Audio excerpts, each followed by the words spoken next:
एक पत्नी मेरे पास आई, रोने लगी, महाराज जी मैं रो रही हूँ। क्यों? बोले मेरे पति छोड़कर चले गए। मैंने कहा मत रोइए, ये तो प्रकृति का नियम है। बोले पति के मरने का दुख नहीं है, तो फिर दुख किस बात का है? तलाक के पेपरों में साइन कर दिया। जज के पास गए, जज ने पूछा क्यों? कई बार कई स्त्रियां पति की वैल्यू नहीं समझती। जब तक पति जिंदा है आप पति की इज्जत नहीं करती, पर पति जब नहीं रहता तब पता लगता है कि पति कितना कीमती था, कितना अनमोल था। पत्नी भी अनमोल है। जब तक पत्नी जिंदा होती है पति को पत्नी की वैल्यू नहीं होती, इज्जत नहीं करता, सम्मान नहीं करता। मर जाएगी, उसके बिना रहोगे तो पता चलेगा कि उसकी उपस्थिति कितनी अच्छी थी, उसका जाना कितना दुखद है। इसलिए रिश्तों को ना समय दिया करो, पत्नी को समय दो, पति को समय दो और प्यार से रहो। जिंदगी एक बार मिली है, बार बार नहीं मिलेगी। ये हंसने मुस्कुराने का मौका भी बार बार नहीं मिलता साहब। अच्छी पत्नियां, अच्छे पति भी किस्मत में बार बार नहीं होते। समय बार बार नहीं आता। अब ये आप वृंदावन में यहाँ बैठे हो, मैं आपको सुना रहा हूं, आप सुन रहे हैं। ये समय 7 दिन का है। 7 दिन के बाद ये समय कभी नहीं लौट के आएगा कि आप इस तरह बैठें, हम इस तरह सुनाएं।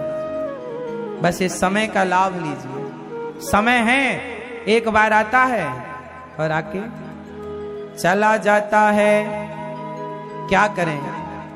संसार परिवर्तनशील है। एक पत्नी मेरे पास आई, रोने लगी, महाराज जी मैं रो रही हूँ। क्यों? बोले मेरे पति छोड़कर चले गए। मैंने कहा मत रोइए, ये तो प्रकृति का नियम है। बोले पति के मरने का दुख नहीं है, तो फिर दुख किस बात का है? बोले जिस रात मरे, जिस रात मृत्यु हुई उस शाम मैंने पर रोज पति को भोजन कराया करती थी, रोज उनके पांव दबाया करती थी, रोज मैं उनसे बातें किया करती थी।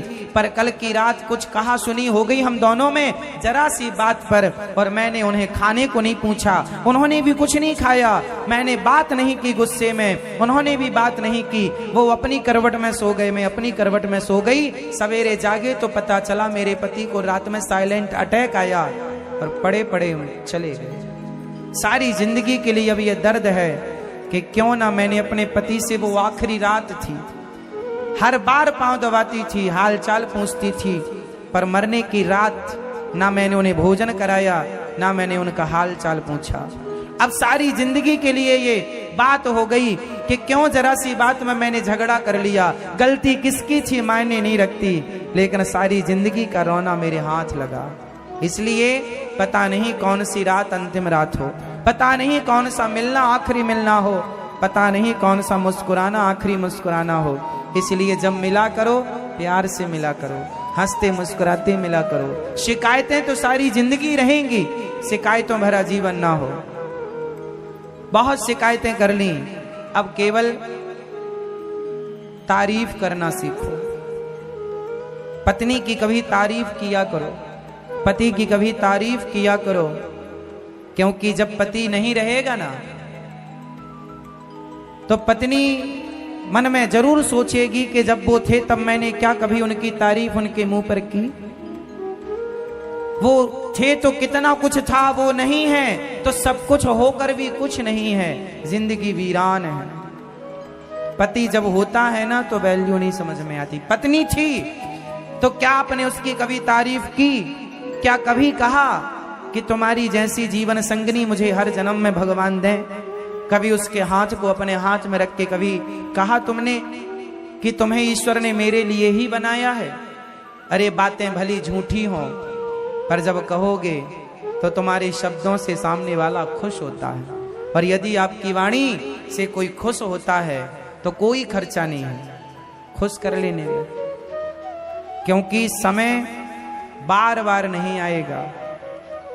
समय कब निकल गया, कितनी जल्दी आपके शादी के 20 साल हो गए, कितने जल्दी आपके शादी के 25 और 50 साल हो गए, पता ही नहीं चला।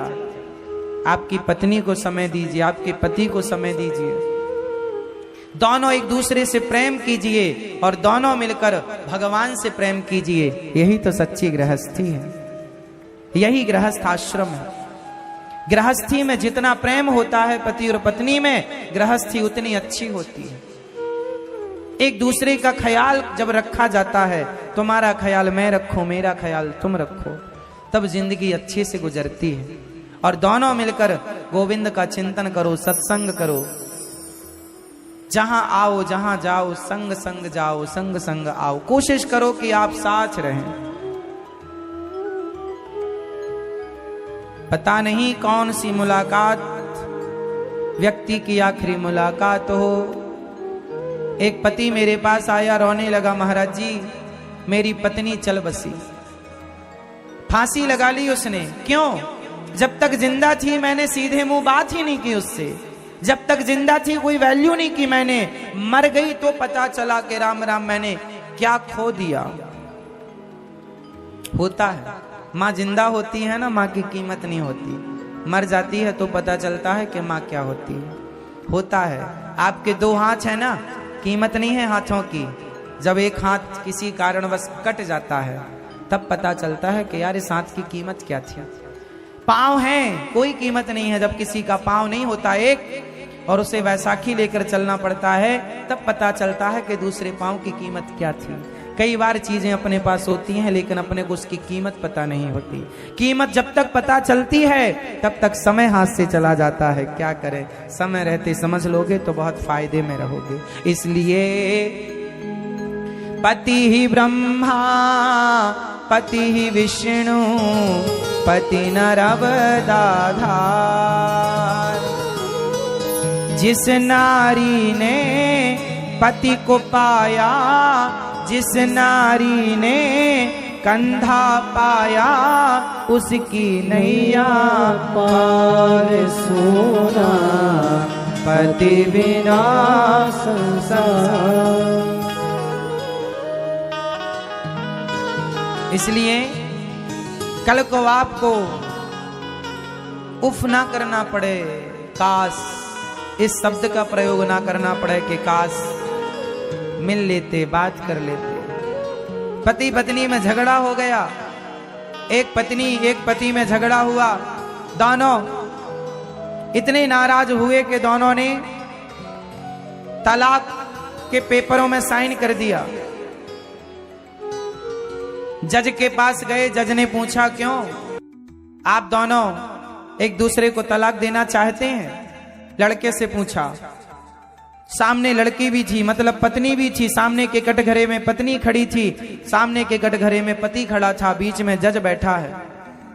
जज ने कहा कि तुम्हें अपने पति को तलाक क्यों देना है, क्या गलती? पत्नी ने कहा जज साहब एक दिन की बात है, मैंने जरा सी गलती की, इन्होंने मेरे गाल में थप्पड़ मार दिया, मारा इन्होंने, जलील किया इन्होंने। जज साहब ने पति से पूछा क्यों, तुमने अपनी पत्नी को मारा है? हाँ जज साहब, मेरे से गलती हो गई, मैंने बहुत बड़ा अपराध कर दिया, अपनी पत्नी को ना चाह कर मेरे हाथ से ये गलती हो गई, अपराध हो गया। मैंने इससे कई बार माफी मांगी, सॉरी कहा, पर इसने कहा नहीं, मैंने तो निर्णय ले लिया है कि मैं आपको तलाक दूंगी। जो नारी का सम्मान नहीं करता, मैं ऐसे पुरुष के संग नहीं रह सकती। जज साहब ने कहा उस लड़की की तरफ देखकर, बेटी विचार कर लो, तुम अपने पति को तलाक देकर बताओ कहां रहोगी? लड़की ने कहा मेरी मां जिंदा है जज साहब, मेरे पापा जिंदा है, कमाते हैं, मैं भी कमाऊंगी, काम करूंगी, पर इस आदमी के साथ नहीं रहूंगी। जज साहब ने कहा बेटी तुम्हारी मां और तुम्हारे बाप पिता, तुम्हारे पापा कितने दिन तक तुम्हारा साथ देंगे? जब तुम्हारी मां बूढ़ी हो जाएगी, जब तुम्हारे पिताजी बूढ़े हो जाएंगे और जब मर जाएंगे, तब तुम्हारा पालन कौन करेगा? तुम्हारा भाई, तुम्हारी भौजाई। जब बिना बाप के बिना मां के तुम उस घर में रहोगी, तुम्हारी भौजाई दिन में 4 ताने मारेगी कि जो अपने पति की ना हो सकी वो हमारी होगी। कितने दिन तुम्हारा भाई तुम्हें रोटी देगा? कितने दिन तुम्हारी भौजाई तुम्हें देगी? क्या वो ताने सुन सकोगी? जब तुम्हारी माँ के मरने के बाद, तुम्हारे बाप के मरने के बाद तुम्हारी भौजाई, तुम्हारी भाभी तुम्हें ताने मारेगी, क्या सह सकोगी? गलती किससे नहीं होती। यदि उसने तुम्हें थप्पड़ मारा है तो लो, मैं कहता हूं तुम भी इसे थप्पड़ मार लो। यदि तुम्हारे थप्पड़ मारने से तुम्हारा रिश्ता बचता है तो बचा लो। बेटी, कुएं में जब बाल्टी उतरती है ना तो झुकती है, यदि झुकती है तो भरती है, नहीं झुकती तो नहीं भरती। गलती पत्नी को हो या गलती पत्नी की हो या पति की, लेकिन रिश्तों को बचाने के लिए दोनों में जो झुक कर रिश्ते बचा ले वो सबसे समझदार होता है। इसलिए तुम झुक कर इस रिश्ते को बचा लो, तुम्हारा भविष्य बहुत अंधकार में चला जाएगा। माना कि इस तुम्हारे पति ने गलती की, पर वो क्षमा मांग रहा है। गलती करने वाला गलत तो है, पर गलती को स्वीकार ना करने वाला सबसे बड़ा अपराधी है। पर इसने स्वीकार कर लिया। तुम इसे एक बार माफ करके एक बार गृहस्थी शुरू कर सकती हो। इन कागजों से क्या पालोगी?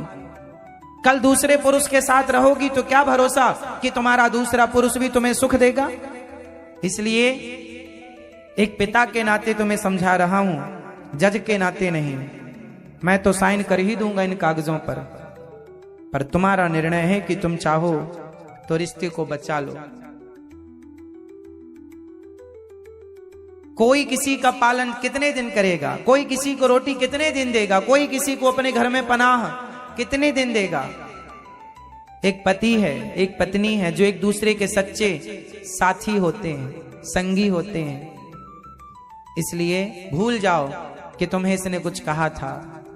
थोड़ी देर वो लड़की चुप रही, आंखों से झरझर आंसू गिरने लगे,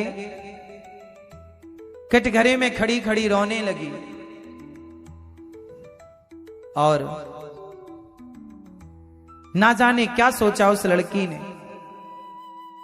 और जाकर के उसने अपने पति के पांव छू करके और उसने कहा कि आपसे ज्यादा अपराध तो मैंने किया, आपने तो गलती मान भी ली। उसी दिन आपने माफी मांग ली थी, सॉरी कह दिया था। आपने कितनी बार सॉरी कहा, फिर भी मैंने आपके शब्दों पर ध्यान नहीं दिया। आज मुझे समझ में आ गया कि इस रिश्ते को तोड़ देने से कोई लाभ नहीं है। आप रिश्ते तोड़ दीजिए तो क्या लाभ है, किसका फायदा है? नुकसान है तो किसका है और फायदा है तो किसका है? एक बार विचार कर लो। दोनों मिल गए, कागजों को फाड़कर चले गए अपनी गृहस्थी में, फिर प्रवेश करते हैं। ये जिंदगी का रहस्य है, सार है। झगड़ा करो तो सारी जिंदगी करते रहो, कोई अंत नहीं है। और प्यार करो तो जरा सी बातों में सारे झगड़े समाप्त हो सकते हैं।